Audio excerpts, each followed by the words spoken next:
Fala, turma. Então vamos falar aqui hoje do PVB11. Como é que está a situação do fundo em relação às suas despesas? Eu fiz uma comparação pegando o último relatório que nós tivemos agora de dezembro 24, novembro então 24, né, um mesinho de atraso ali. Comparei ali com dezembro 23, onde o fundo ainda tinha uma certa alavancagem. E deu uma comparada na despesa do fundo, né? E como isso pode estar impactando aí também na distribuição dos dividendos, ou vir a impactar no futuro se essa vacância permanecer como está ou se aumentar, tá? Então esse primeiro relatório que eu tenho aqui, ele é o último relatório que nós tivemos agora do fundo, que foi entregue no ano passado, tá? Então veja só, aqui nós temos a vacância de 15,7, a financeira de 13,6. Vamos direto para despesas aqui. Eu sinalizei algumas coisas aqui que eu vou mostrar para vocês depois, né? Em relação ao total de ABL, mas primeiro deixa eu descer aqui para as despesas. Elas aumentaram. Obviamente, o fundo está com uma vacância maior, adquiriu mais imóveis, então essas despesas aumentaram, mas é sempre bom a gente acompanhar qual a porcentagem de despesas do fundo, né? A gente deu uma olhada ali no JSRE, por exemplo, que é um fundo que eu não gosto, mas ele tem umas despesas na casa dos 8, 9% anual e a do PVB11 é um pouquinho maior, tá? Um pouquinho, talvez até um pocão. Então vamos lá, olha só. Nós temos aqui, e é uma pena que eles não trazem no DRE deles aqui, o total aqui, todos os meses, né? De janeiro a dezembro, né? Eu falei novembro, antes competência, outubro, tá? Novembro, mas competência outubro. Então, assim, não tem todos os meses para a gente comparar. Então, tem que abrir relatório por relatório para ficar fuçando essas informações, né? Então, nós temos aqui total de receita imobiliária de 15,4 milhões e um total de despesas de 2,3 milhões, competência aqui de outubro, tá? De 2024, nós estamos agora em janeiro 25, né?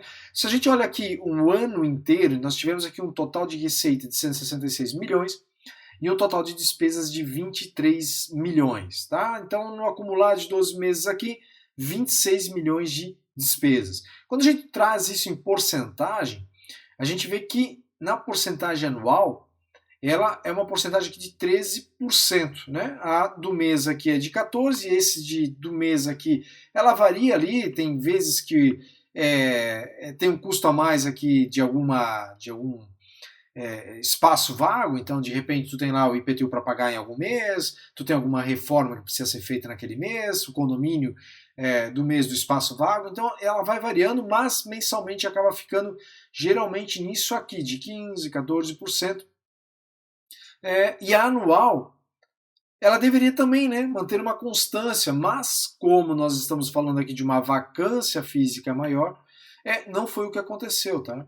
Ela sobe quando eu comparo com o ano de 2023. Então eu vou para o relatório aqui de 2023, que é esse aqui, deixa eu trazer ele para cá, e a gente vê aqui que o fundo distribuía 0,70 por 4, mas depois eu falo disso. Eu quero antes ir para as despesas e fazer uma comparação, né, sobre as despesas do fundo. Aqui eu já vou falar sobre isso também. Deixa eu descer um pouquinho mais, que aqui o relatório era diferente na época.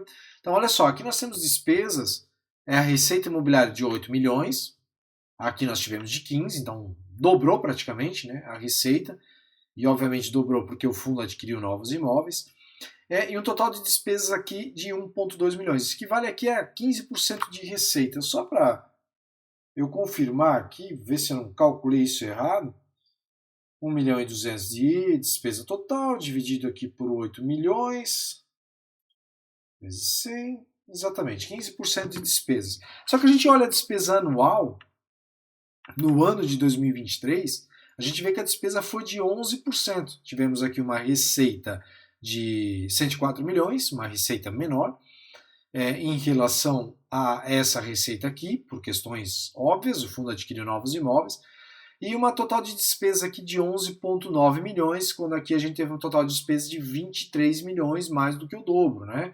Então dá 13% anual. A gente vê aqui que o fundo teve despesas operacionais, que são pagamentos dos gestores, administradores, etc., custos ali com quem cuida do fundo, maior também, obviamente, que aqui era de 1,2 milhões. Obviamente, o fundo aumentou de tamanho, automaticamente essa despesa aumenta também.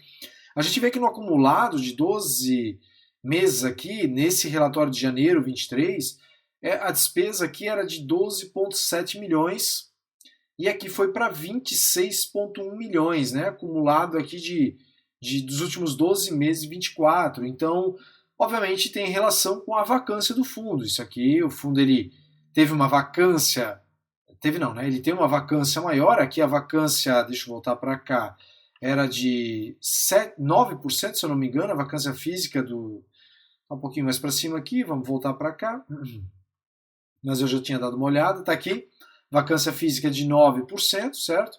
E aqui nós temos uma vacância física de 15%, né? Eu já mostrei lá no início, né? Acho que tá mais... Não, tá mais para baixo aqui. Mas é de 15%. Mostrei lá no início, a vacância física aqui é de... tá para cima. A vacância física aqui, agora, de teimosia, nós vamos chegar na vacância. Tá aqui, ó. Vacância aqui de 15%, 15,7%. Então, assim, essa despesa maior aqui no fundo, ela tem justificativa, né? Só que, vamos lá, né? A ideia aqui, quando a gente investe em fundo imobiliário, é que não aumente só a receita para a gestão. Aumente a receita para o nosso bolso também. E não é o que está acontecendo aqui com o fundo, né? Se a gente vem para cá, por exemplo, e a gente olha aqui o tamanho do total de ABL que o fundo tinha, né? Detida pelo fundo, de 53 mil metros quadrados. O total de ABL é 87 mil, mas o detida pelo fundo aqui é de 53 mil metros quadrados. Então a gente faz uma comparação aqui, esse relatório é dezembro 23, deixa eu jogar de lado um pouquinho assim e trazer o relatório atual, aqui o último que a gente tem, a gente vai ver que o fundo ele fez algumas aquisições, né? Então vamos botar lado a lado aqui. A gente vê, por exemplo, no Park Tower 100%, 100%, no FL 4440, aqui era de 51%, o fundo adquiriu 100%, então o fundo tem aqui um total de ABL maior, né? Aí nós olhamos aqui para o Unio Faria Lima, nós estamos falando de 50%, 50%, no Villa Corporate de 65%, 65%, e aqui o fundo do The One, ele tinha 13% aqui há 2 anos atrás, né? Estamos em 2025, mas vamos imaginar que é final de 2024, então 1 ano atrás era de 13%. O The One aqui, o fundo, ele adquiriu uma porcentagem maior, então ele tem 58%, e aqui no Veracruz, ele não tinha esses imóveis, então ele adquiriu 36% do Veracruz e 48% do Jardim. Só que, como eu estava falando, quando a gente olha para isso aqui e vê que o fundo aumentou, pô, beleza, ponto positivo aqui, essa questão de total aqui de ABL a mais para o fundo. Aqui é um total de 84 mil metros quadrados contra 53 mil metros quadrados. Legal.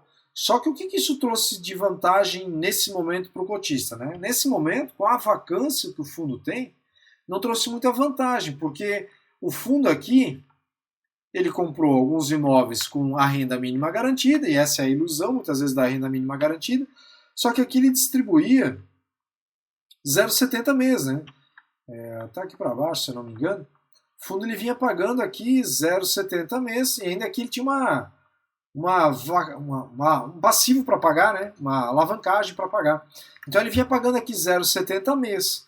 Então, pô, vinha pagando legal, acabou a renda mínima garantida, o fundo começou a distribuir, então aqui 0,55, se eu não me engano, foi a última distribuição do fundo.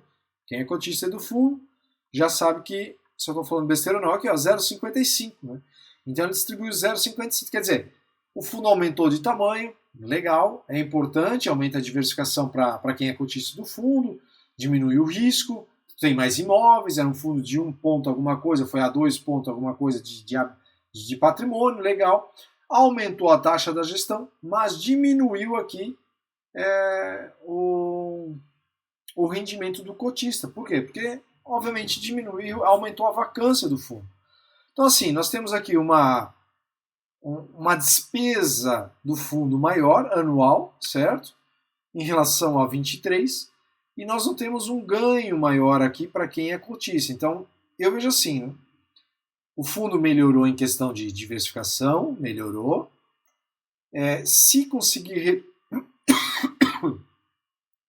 reduzir essa vacância, a tendência é que obviamente, esse dividendo suba, mas aí a gente precisa observar se de fato vai chegar a ficar acima do 0,70, né? Que o fundo vinha pagando aqui a 0,70, 0,70, e a gente verificar se vai ficar acima de 0,70 ou não, porque se não ficar acima de 0,70, olhando aqui, eu vejo o seguinte, é um fundo que aumentou de tamanho, diminuiu o risco, bacana, gestores estão ganhando de um lado, bacana, administradores, e não estou dizendo que não deve ganhar, o fundo aumentou de tamanho, obviamente aumenta o custo, os gestores, o estresse, todo que tem, mas isso também tem que trazer retorno para nós cotistas, né, para quem é cotista do fundo. Então fica aqui um pontinho de atenção para a gente ir acompanhando sobre as receitas do fundo, despesas do fundo, e verificar se com o tempo isso sobe, né? Esse dividendo distribuído. Lembrando que ainda tem uma renda mínima garantida. Deixa eu ver aqui. O fundo ainda tem, né? Ele tem aqui alguma coisinha no final, acho que ele tem no relatório aqui embaixo. Eles colocaram o quanto ainda tem de distribuição de renda mínima garantida aqui. A carteira dos ativos, investimento dos contratos, estratégia de locação. Aqui, né? Ele tem aqui no Cidade Jardim, garante ao fundo uma renda mínima garantida de 300 metros quadrados por 18 meses da data da aquisição de julho 24. Então aqui, julho 24, então isso vai praticamente quase até 26, né? No Cidade Jardim, o que não é muita coisa quando a gente olha aqui do lado, né? A composição da renda mínima garantida do Cidade Jardim, que está aqui, certo? É quase nada, né? 0,0, né? Se a gente olha aqui, então a gente vê que a renda mínima garantida do fundo, ela vai se encerrando. Aqui a gente vê que tem outra ainda que tem, mas vai acabar já já também. Renda mínima garantida de 260 por 24 meses a partir de janeiro 24. Então janeiro 25 anos já foi, janeiro 26 acaba. Então nós temos aqui no Veracruz, cadê o Veracruz?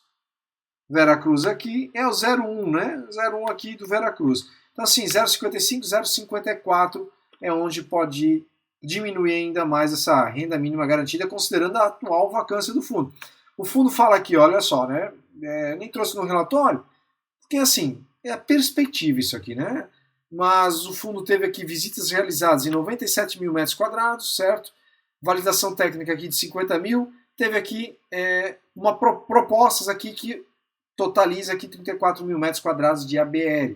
Só que assim, beleza, são perspectivas, fechar contrato é outra história, né? Então a gente precisa seguir acompanhando e ver se o fundo ele vai dar esse up ali nos dividendos.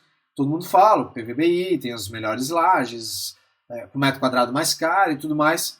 Vamos ver aí quando isso vai refletir para o bolso do cotista, tá?